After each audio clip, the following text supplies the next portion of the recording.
Hello friends, তো আজ বিকেলবেলা কেমন ঝড় উঠেছে, কালো মেঘ ঘনিয়ে এসেছে, দেখতে পাচ্ছ কালবৈশাখী উঠেছে। তো আজ হচ্ছে বৈশাখ মাসের সংক্রান্তি, তো সংক্রান্তিতে নাকি গাছ ঠান্ডা হয় বাবা বলছিল। তো দেখতে পাচ্ছ ঝড়ে কেমন দাঁড়িয়ে আছে আর চোখে মুখে সব ধুলোবালি ঢুকে যাচ্ছে।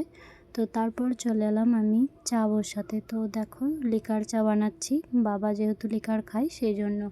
তো শুধু বাবার জন্য নয়, আমাদের 4 জনের জন্য হচ্ছিলো। একটা দাদু এসেছিলো বাড়িতে, তো মা, আমি, বাবা আর সেই দাদুটা 4 জনের জন্যই বানিয়েছিলাম।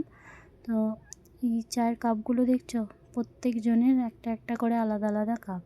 বাবা যে কাপে চা খায় বাবা সেটাতেই খায়, আমি আলাদা মা আলাদা। তো এরকমই আমাদের বাড়িতে থাকে। তো এই যে বাবা মাকে চাটা দিয়ে দিল, আমি দাদুকে দিয়ে দিলাম।